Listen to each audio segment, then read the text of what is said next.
वीरेन जी भी हमारे साथ जुड़ चुके हैं। वीरेन जी, आखिर इस प्रॉब्लम का समाधान क्यों नहीं निकल रहा है भाई? सभी एक्सपर्ट लगे हुए हैं और आप तो फॉरेस्ट डिपार्टमेंट में काफ़ी सक्रियता के साथ रिपोर्टिंग बहुत लंबे समय से किए हैं, अभी भी कर रहे हैं, तो आप बताइए कि समस्या का समाधान क्यों नहीं हो रहा है?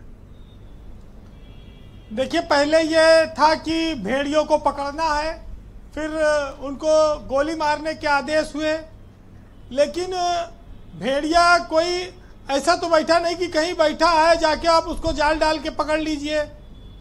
वो तो चलायमान जीव है, 1 घंटे में 2 घंटे में वो कितने किलोमीटर पार कर जाएगा। ये एक बड़ी समस्या आ रही है भेड़िए को पकड़ने में। लेकिन हम लोगों ने आदमखोर बाघ का आतंक देखा, कभी भेड़ियों का आतंक इस कदर नहीं देखा था जो इन दिनों देखने को मिल रहा है। इतना लंबा कभी ऐसा नहीं चला। हालांकि भेड़िए के चक्कर में बहुत सारे सियार मारे जा रहे हैं और सियारों की एक तरह से कहा जाए सामत आ गई है, यानी कि करे कोई भरे कोई, वो भी स्थिति थोड़ी सी बनी है। लेकिन ब्रजेश जी, भेड़ियों ने जितने शिकार बनाए हैं उसमें ज्यादातर बच्चे हैं या महिलाएं हैं। ये कमजोर माने जाते हैं, पुरुषों पर उनका हमला कम होता है और कभी वो पुरुषों को मारकर भाग नहीं पाते। चूंकि झुंड में होते हैं, बच्चे और महिलाएं डर जाते हैं, लिहाजा उन पर ये हमला करके कामयाब हो जाते हैं। अब इन भेड़ियों को कैसे पकड़ा जाए, कब तक इनका आतंक खत्म होगा, ये बहुत बड़ी समस्या बनी हुई है। बहराइच का महसी जो तहसील है, इलाका है, वहां सबसे ज्यादा आई है ये समस्या। और रात रात भर लोग जाग रहे हैं, बच्चे स्कूल नहीं जा रहे हैं, लोग बाजारें बंद हैं, शाम होते ही लोग घरों में आ जाते हैं।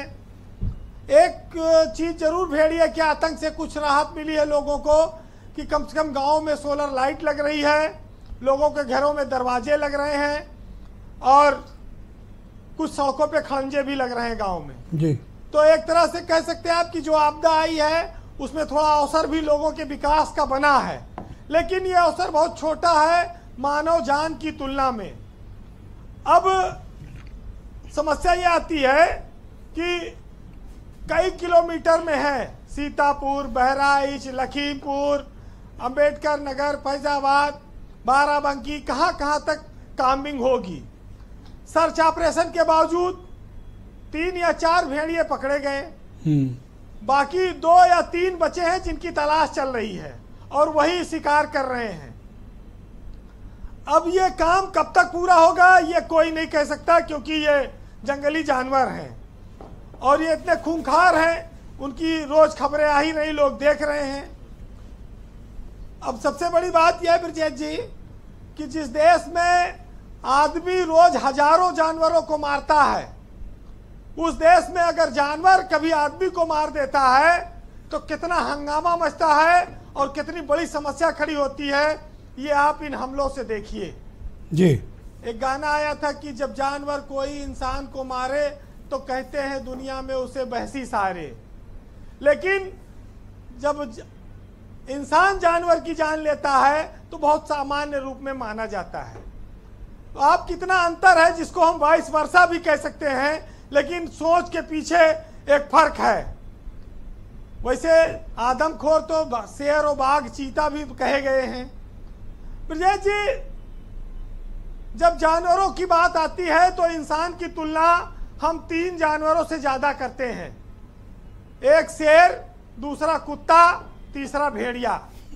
शेर एक विजेता है, एक ताकतवर इंसान है, उस रूप में उसको इंसान को बोला जाता है। कुत्ता तलवा चाटने वाला, गिड़गिड़ाने वाले व्यक्ति की से उसकी तुलना होती है, और भेड़िया जो चारित्रिक रूप से महिलाओं और बहन बेटियों की इज्जत लूटता है। तो आप क्या कहना चाहते हो, भेड़ियों को बदनाम किया गया है? भेड़िया बदनाम, इमेज खराब की गई भेड़ियों की। जो भेड़िया असली है वो कोई उसमें चारित्रिक दोष नहीं है। हाँ हाँ, ले हमारे यहाँ जो इंसान रूपी भेड़िए हैं उनमें ये सब दोष है और इसीलिए शायद उसको सबसे खूंखार, सबसे खराब माना गया। देखो, दोनों एक्सपर्ट ने कहा वो शर्मीले होते हैं, समूह में रहते हैं, परिवार का ध्यान रखते हैं, अपनी फैमिली के लिए बदला लेते हैं, लेकिन उनकी इमेज कितनी खराब रखी गई है। देखिए, इसलिए कहा गया है कि भूख किसी भी चीज की हो, वो किसी भी इंसान को भेड़िया बना देती है। और जब भेड़िया भूखा होता है तो वो सबसे ज्यादा खतरनाक होता है। तो ये दोनों चीजें, इंसान और भेड़िए की तुलना की गई है, साहित्य में भी तमाम सारी चीजें हैं। लेकिन इस भेड़िए को पकड़ने में जितना बलिदान मानव का हो रहा है, इंसान का हो रहा है, उससे ज्यादा बलिदान बकरियां भी कर रही हैं। नाहक और निर्दोष बकरियां भी मारी जा रही हैं इन भेड़ियों को पकड़ने में, पिंजरों को बांधने में, रात के अंधेर में खेतों में बांधने में बड़ी उनके ऊपर भी सहमत आई हुई है। तो ये पॉलिटिकल डिबेट देखने वाला दर्शक आज सर पकड़ के बैठा है कि ये डिबेट में हो क्या रहा है। जी ये सब सच्चाइयां हैं। दो लोग सन्नाटे में बैठे हैं, संजय चौधरी और आजम खां, कि इसमें हम क्या कर सकते हैं, हम बोले तो क्या। आज फंस गए ये लोग।